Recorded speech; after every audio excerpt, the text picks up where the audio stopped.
السلام عليك يا رسول الله السلام عليك حبيبي يا نبي الله السلام عليك يا رسول الله السلام عليك حبيبي يا نبي. بسم الله الرحمن الرحيم والصلاة والسلام على أشرف المرسلين سيدنا محمد النبي الكريم وعلى آله وصحبه أجمعين. Mes chers sœurs, mes chers frères, salam alaikum wa rahmatullahi ta'ala wa barakatuh. Donc je voudrais tout d'abord commencer par remercier les gens qui ont invité, les organisateurs, notamment ceux qui s'occupent du stand de l'UOIF. Donc j'ai une intervention aujourd'hui et demain. C'est un sujet qui va être traité en deux temps. Et donc aujourd'hui je vais me concentrer beaucoup plus sur la catégorie des jeunes adolescents, à savoir des gens qui ont entre 12, 13 ans jusqu'à 17 ans. Et demain on parlera, Inch'Allah, des gens qui ont plus de 18 ans. Alors j'ai choisi comme intitulé pour cette petite intervention, j'aimerais bien aussi qu'il y ait un débat parce que dans les questions-réponses et avec l'échange peut-être on rentrera plus dans le détail et on pourra expliciter un certain nombre de choses importantes que peut-être l'intervenant n'a pas prévues ou ça correspond plus aux besoins des gens qui sont dans la salle. Alors donc sans trop tarder, je vais commencer par vous présenter le plan de la présentation. Donc je commencerai par une introduction dans laquelle je vais essayer de déconstruire un peu le thème, c'est-à-dire jeunes musulmans en quête de réussite équilibrée, mode d'emploi. J'expliquerai qu'est-ce que j'entends par jeune, qu'est-ce que j'entends par musulman et qu'est-ce que j'entends par quête en réussite équilibrée. Et en deuxième temps, donc il y aura deux axes avant la conclusion. Le premier axe, on traitera de la question de l'importance. C'est-à-dire pourquoi il est important aujourd'hui de penser à sa propre réussite et la réussite d'autrui, notamment nos enfants, nos frères, nos sœurs, nos voisins, le genre humain en général. Et pourquoi c'est important de rajouter justement cet adjectif qualificatif équilibré. Pourquoi pas une simple réussite? Pourquoi on a eu le sentiment de l'importance de rajouter le mot équilibré? C'est très important, on va le voir. Et après, je vais expliquer très concrètement, c'est aujourd'hui je suis convaincu par le fait que je dois faire un effort sur moi pour pouvoir accéder à cette réussite équilibrée, comment je peux le faire très concrètement.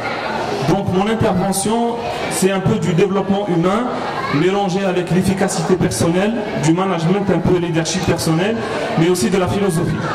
Donc je vais essayer de marier entre la substance et l'efficacité avec des propositions très très concrètes.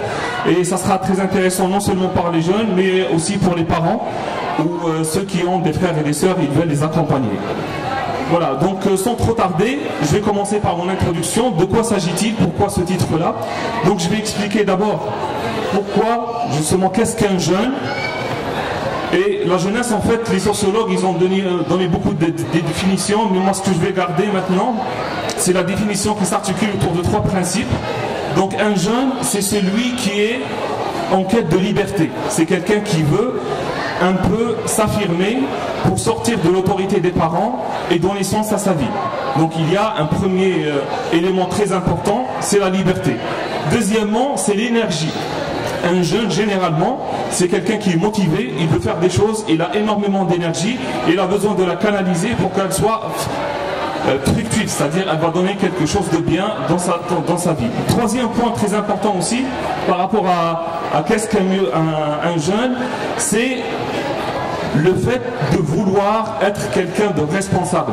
Parce qu'un jeune, c'est quelqu'un qui n'est plus enfant, c'est-à-dire qu'il est responsable de ses actes. C'est quelqu'un qui distingue entre le bon et le mauvais et il fait des choix, il doit les assumer. Donc voilà un peu. Donc dans mon explication, je vais parler de jeunes, c'est ce que je veux dire en fait. Après, pourquoi?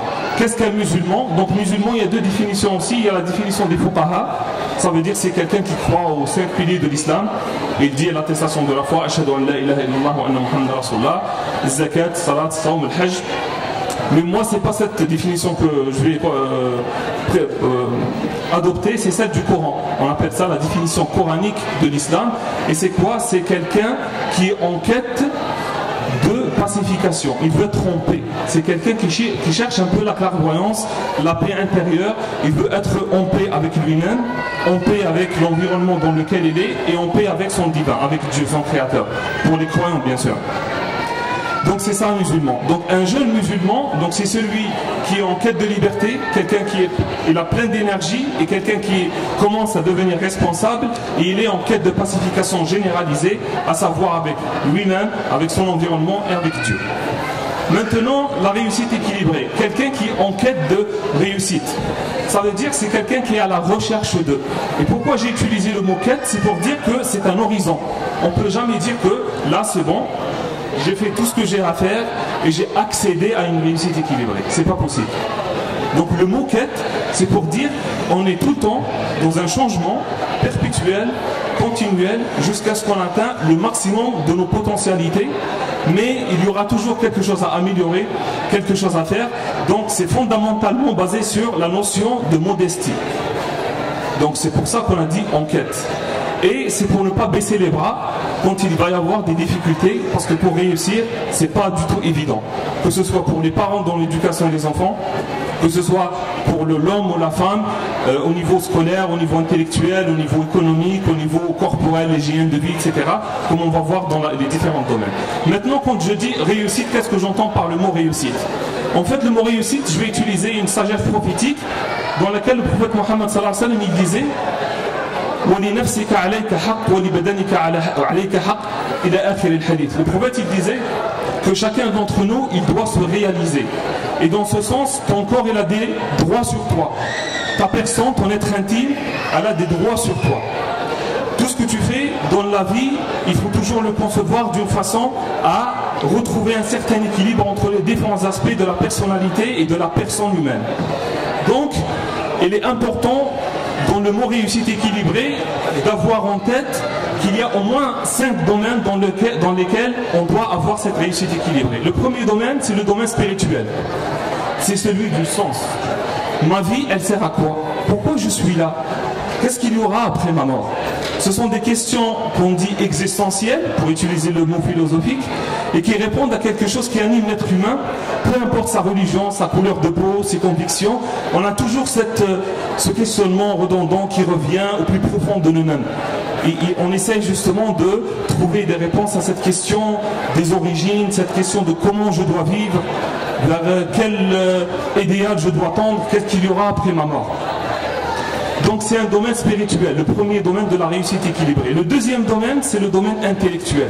Et comme vous le savez tous, le premier verset coranique qui a été révélé, c'est Iqra. Il n'a pas dit prier, jeûner, donner zakat, faites le hajj. C'est pas le rituel, c'est pas la pratique rituelle. C'était Iqra. Instruisez-vous, commencez à lire, à regarder, à méditer, à réfléchir. Et donc le deuxième domaine, c'est le domaine de la formation, de la construction personnelle, de l'éveil justement, de la culture. Le troisième domaine de la réussite équilibrée, c'est le domaine économique. Parce qu'on sait qu'on vit dans un monde où il y a un côté matériel très important. Il faut non seulement subvenir à ses besoins, mais aux besoins de sa famille, à sa femme, ses enfants, ou bien la femme, son mari, elle l'aide, ses enfants, etc. Donc il y a aussi ce côté qu'il faut prendre en compte, l'investissement, le fait d'être riche pour pouvoir faire le bien, parce que ça aide aussi à réaliser justement le sens de sa vie. L'autre point très important dans cette réussite équilibrée, c'est le côté social, c'est-à-dire les relations. Parce que l'être humain est un être sociable, il vit dans une société, il y a la famille proche, la grande famille, il y a les voisins, il y a les amis, il y a le genre humain en général. Donc il y a aussi ce côté social dans lequel il faut justement investir et trouver un équilibre. Et le dernier domaine, c'est le domaine lié à l'engagement. Parce que l'être humain, après selon ses convictions, mais pour le musulman au moins, parce que c'est ce qui nous intéresse, le jeune musulman, c'est quelqu'un qui ne peut pas vivre heureux dans un océan de malheur. Il ne peut pas dire moi je m'en fous, l'essentiel pour moi c'est ma réussite personnelle, individuelle et c'est tout. Donc si on est un jeune musulman en quête de réussite équilibrée, dans cet équilibre-là et dans cette réussite, il faut toujours avoir en tête l'idée que il faut que j'apporte quelque chose, il faut que je m'engage auprès de l'humanité, au respect de la nature, etc. C'est très important. Et dans le Coran, à chaque fois quand on parle de la foi, الذين آمنوا, il y a toujours dans le verset وعملوا الصالحات. Il y a toujours un côté, ils font le bien. Non seulement pour eux, mais pour tous les gens qui sont autour d'eux, et même pour la nature, parce que l'islam il nous aide aussi à respecter la nature et la préserver. Donc voilà un peu, j'ai déconstruit le titre pour expliquer qu'est-ce que j'entendais par le mot jeûne, par le mot musulman et par le mot enquête et par le mot réussite équilibrée. Donc en somme, pour résumer et pour passer directement au premier axe, on peut dire que un jeune musulman en quête de réussite équilibrée, c'est ce monsieur ou cette dame qui sont en quête de liberté, des gens qui deviennent être responsables, ils ont une énergie, ils veulent la canaliser, ils vont la canaliser dans le sens où trouver un équilibre entre plusieurs domaines de leur vie, le domaine spirituel, le domaine intellectuel, le domaine économique, le domaine social et le domaine de l'engagement. C'est ça un peu l'idée du titre. Après, très concrètement, pourquoi c'est important? Donc là, on va passer au premier axe, Inch'Allah, et je vais expliquer pourquoi c'est aussi important de penser cette réussite. Il ne s'agit pas de faire, on a compris qu'il fallait faire quelque chose, mais il ne s'agit pas de faire n'importe quoi. Donc comment ma vie peut servir à quelque chose et comment je peux justement cheminer, mon cœur il chemine vers son Seigneur, Allah Azza wa Jal, et tout ce que je vais faire, je vais être avec le divin mais au service de l'humain en même temps. Donc comme vous voyez, il faut toujours rejoindre, et ça c'est la notion coranique aussi, de c'est le verset qui dit ça. Ça veut dire que pour nous les musulmans, dans la conception de l'homme, le plus important, c'est pas le cerveau qui réfléchit sur l'analyse, la technicité, l'imagination, mais c'est le cœur en fait. Parce que c'est le cœur qui guide. On réfléchit par notre cerveau, mais celui qui donne les ordres, c'est le cœur. C'est ce que Dieu qui nous a créé, il nous explique ça dans le Coran Karim. Alors dans le paradigme dominant, on comprend le contraire. Que pour être rationnel, il faut oublier un peu ses sentiments, ses émotions et réfléchir par la mécanique de sa tête. Pour prendre le recul, pour être quelqu'un de raisonnable. D'ailleurs, on dit raisonnable, c'est quelqu'un qui réfléchit par sa tête. Et c'est quelqu'un qui essaie de contrôler ses émotions. Alors que ça ne se passe pas du tout de cette façon-là, parce que l'être humain, il n'est pas partagé. C'est une fusion, c'est une globalité. Donc c'est à la fois, il y a la réflexion, l'imagination, les sentiments, le comportement, et tout ça en fait, il est guidé par le cœur. Et c'est pour ça, Allah Azza wa Jal, il nous dit, Allah Azza wa Jal, quand il va nous juger le jour du jugement dernier, il ne va pas regarder notre couleur de peau, notre beauté, notre corps, mais il va regarder les cœurs qui sont dans les poitrines. Et là, le cœur, ce n'est pas le cœur visible qui gère le sang. Il parle du cœur invisible qui gère les sentiments. Et c'est pour ça c'est très important d'avoir cette conception de l'homme pour pouvoir comprendre la réussite équilibrée comme une notion fondamentalement basée sur la recommandation et l'horizon coranique. Donc maintenant, je vais expliquer quelles sont les raisons. Pourquoi c'est important de donner justement de chercher cette réussite équilibrée. Bon, il y a deux raisons. Donc il y a les raisons, on va dire, internes et des raisons externes. Pour les raisons internes, c'est fondamentalement lié à la personne. Ça veut dire que Dieu, quand il nous a créés, nous les fils d'Adam, il a créé en nous quelque chose qu'on appelle dans le Coran al-fitra. Fitratullah allati fatara an-nas 'alayha. Le fitra, c'est l'inspiration originelle. C'est quoi très précisément en fait? C'est un questionnement qui à chaque fois, il te pose la question non pas de comment tu dois faire, mais pourquoi tu dois le faire. Quel est le sens de tes actions?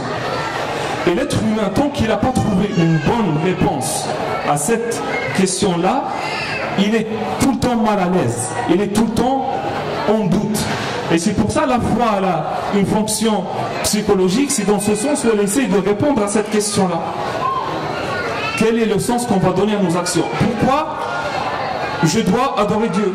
Pourquoi je dois réussir dans mes études? Pourquoi je dois réussir dans ma vie matérielle? Pourquoi je dois réussir dans ma vie sociale? Pourquoi je dois réussir dans mon engagement? Ce que je disais à propos de la réussite équilibrée. Il faut expliquer tout ça.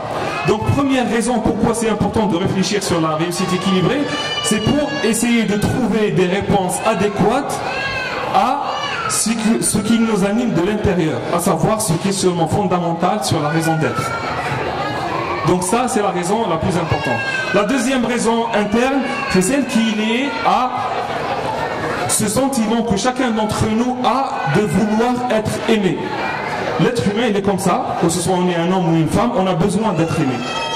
Et donc, pour être aimé, on doit apporter quelque chose. On doit servir à quelque chose. On doit être quelqu'un. Et pour être quelqu'un, il faut justement cheminer vers cette réussite équilibrée. C'est presque un besoin fondamental de l'être humain. Donc c'est pas que pour plaire aux autres, mais parce que plaire aux autres, c'est aussi un besoin humain tout à fait conciliable avec notre conception religieuse. Maintenant, je vais passer à la deuxième chose très importante. En fait, elle est liée aux raisons externes.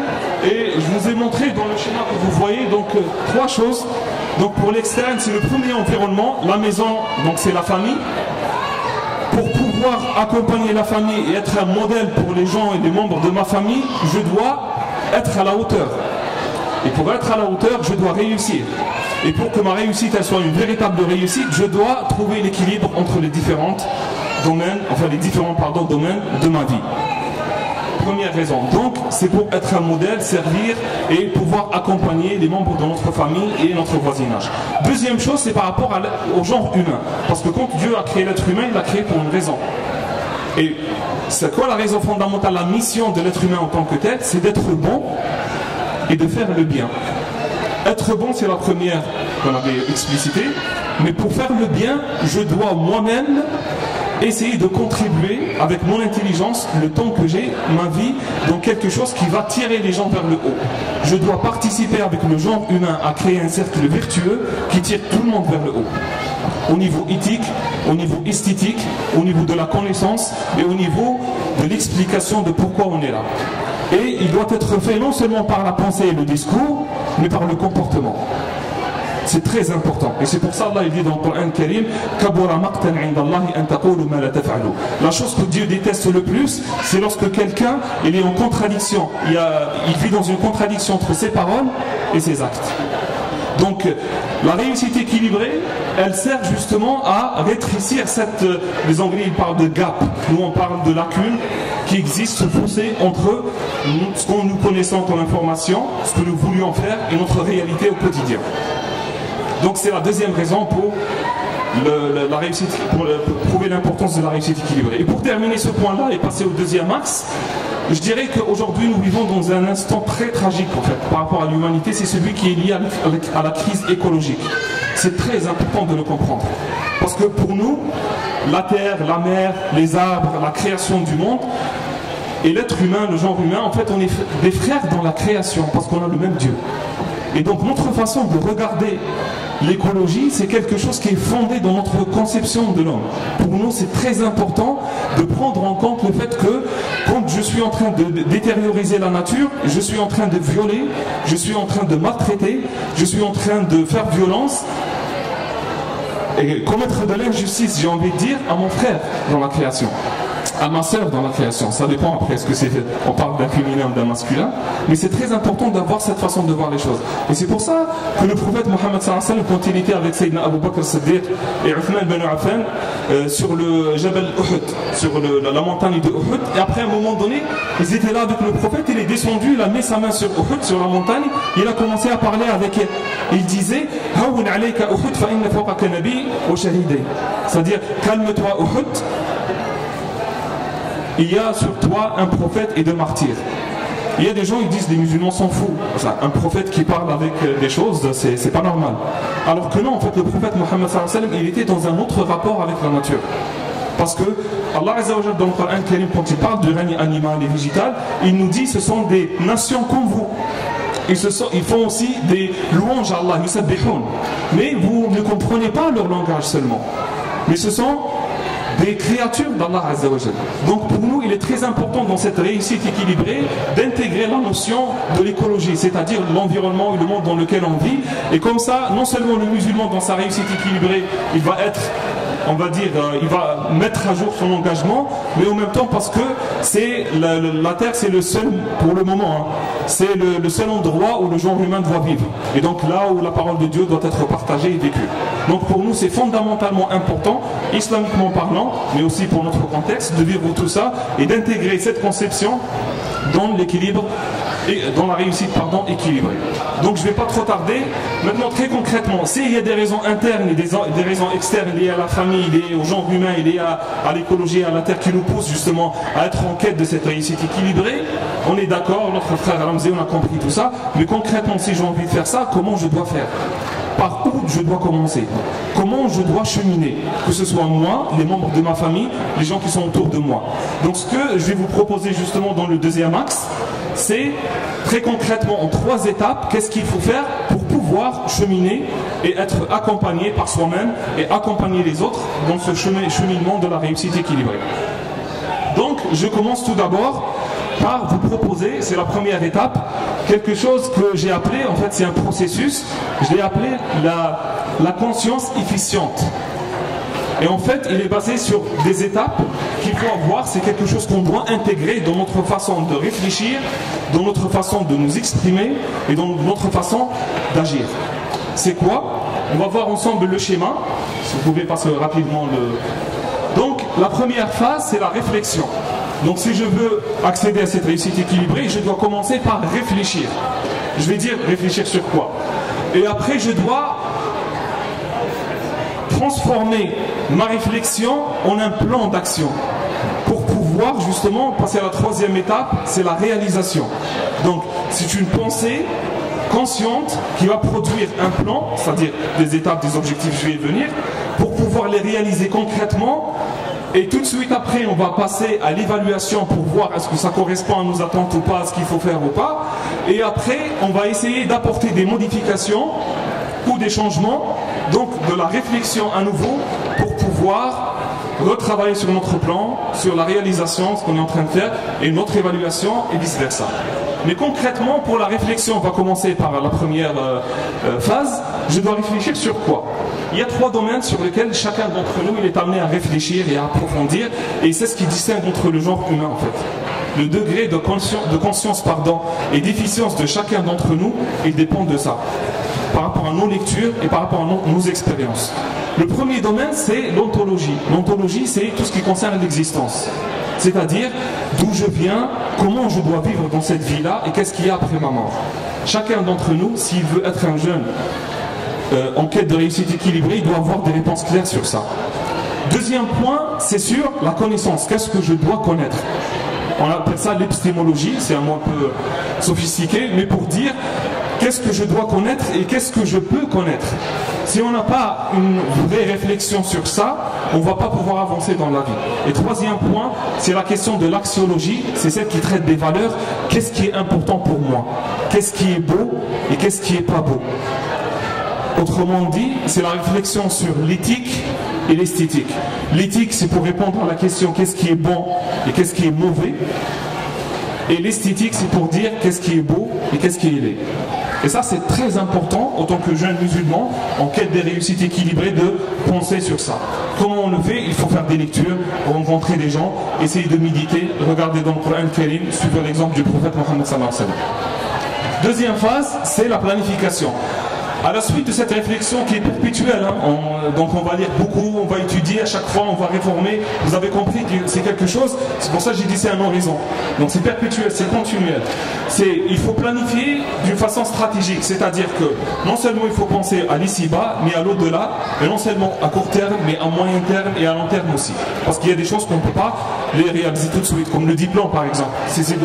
Mes objectifs, c'est de préparer un doctorat, il vous faut un baccalauréat, après il faut 8 années d'études, parce que c'est un bac plus 8. Donc il faut avoir cette notion du temps dans la planification. Après, donc, il faut, dans la réalisation, essayer toujours de faire les choses et d'assurer un suivi derrière. Parce que parfois, on est un peu feignant, on ne va pas jusqu'au bout, il y a des obstacles, des empêchements. Il faut toujours intégrer cette notion-là, les empêchements, et essayer d'y remédier. Donc un suivi, il est très important pour pouvoir aller jusqu'au bout. Et je vais aller un peu vite, donc après pour l'évaluation, donc c'est une évaluation au niveau interne, ça dépasse, on va voir que les obstacles ils viennent ou bien de moi, le soi, parce que j'ai des savoirs qui me manquent, des savoir-faire, des savoir-être, des attitudes, des habitudes, des mauvaises habitudes, etc. Donc je dois moi-même changer. Ou bien c'est externe lié à l'environnement, ça veut dire que je ne suis pas dans le bon endroit, pas avec la bonne fréquentation, j'ai pas assez d'argent, le contexte ne le permet pas, j'ai d'autres obligations. Donc il faut intégrer tout ça dans la réflexion, dans la planification. Et pour terminer, le changement, il doit porter sur trois choses, sur des choses qui concernent les savoirs que j'ai, ou bien les savoir-faire, c'est-à-dire le comment, les outils, ou bien sur le savoir-être, c'est-à-dire comment je suis en société, au niveau de mon comportement, mon éthique, etc. Donc c'est un peu le schéma, et après donc vice-versa, à chaque fois, quand je veux améliorer mes savoirs, mes savoir-faire et mes savoir-être, je dois recommencer par réfléchir sur comment je dois faire, planifier ce que je vais faire, ce que j'ai décidé, pouvoir le réaliser, l'évaluer, etc. Donc après ça devient comme une roue, comme quelque chose à intégrer dans notre façon d'être en fait. Donc ça c'est la première étape. Donc je vous ai donné un schéma global pour pouvoir accomplir et accéder à cette réussite équilibrée au quotidien. Maintenant on passe directement à la deuxième étape. Donc il y a 3 étapes, on a terminé. Donc c'est intégrer les 3 dimensions d'un accompagnement équilibré. Donc la première dimension dans notre réflexion, planification et tout, elle concerne notre propre personne. Je dois me connaître et connaître les autres.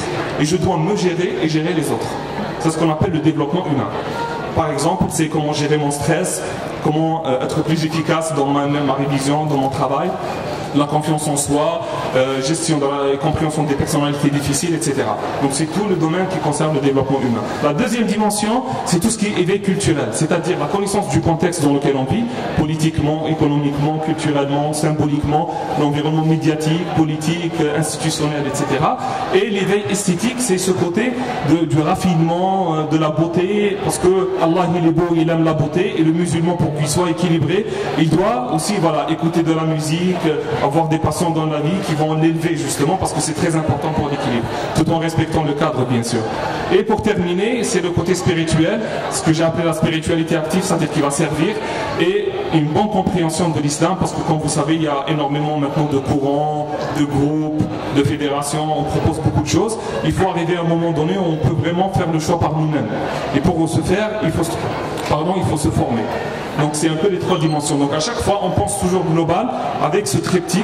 C'est ce que nous avons appelé les ateliers 3D parce qu'on propose des formations pour les jeunes justement sur 3 années. Donc l'inscription se fait à l'année, mais justement là, c'est là où on propose des ateliers autour de ces 3 dimensions-là pour accompagner ces jeunes parce qu'on sait que les parents sont souvent occupés par le travail, ils n'ont pas assez de temps, etc. Donc ceux qui sont intéressés, on peut vous donner des dépliants après. Vous pouvez venir envers moi ou les représentants du centre. Pour terminer, Inch'Allah, donc la 3e étape, c'est très facile, on appelle ça, c'est un concept qu'on avait inventé, et on appelait ça le PGV. C'est comme le TGV, sauf que là, c'est le projet global de vie. Et ce projet global de vie, il faut non seulement le concevoir, mais il faut le rédiger et le réaliser. C'est-à-dire tout ce que j'étais en train de dire, depuis l'introduction jusqu'au schéma qu'on vient de présenter des 3 dimensions, il faut le concrétiser dans un projet qu'on va rédiger pour pouvoir justement suivre nos actions et nous tirer vers le haut et accéder à cette réussite équilibrée en répondant à plusieurs questions. Donc d'abord, quelles sont mes valeurs dans la vie? Ça c'est le contenu du PGV. Quelle est ma mission? Quelle est ma vision? Quels sont les obstacles qui m'empêchent d'avancer justement? C'est ce qu'on appelle le plan de progression pour améliorer un peu. Et le plan d'anticipation, c'est justement pour contrer ce qu'on appelle les résistances qui viennent à l'intérieur de nous-mêmes ou de l'extérieur. Donc pour conclure, chers frères et sœurs, je vais dire 2 mots. Donc si on veut résumer qu'est-ce qu'on entend par cette quête de réussite équilibrée, on va dire un jeune musulman en quête de réussite équilibrée, c'est quelqu'un qui a, que ce soit un homme ou une femme, une réflexion profonde, une planification efficiente, des réalisations excellentes, en parlant de l'ihsan, une évaluation permanente et des transformations pertinentes. C'est ça un peu l'idée de la réussite équilibrée. Donc ça c'est un avant-propos, on ne peut pas dire tout bien sûr parce que je veux vous laisser parce que je sais qu'il y a d'autres conférences qui sont intéressantes aussi. Barakallahu fikum, merci pour votre écoute et à très bientôt. Salam alaikum wa rahmatullah. Assalamu alayka ya Rasulallah. Assalamu alayka habibi ya Nabi Allah. السلام عليك يا رسول الله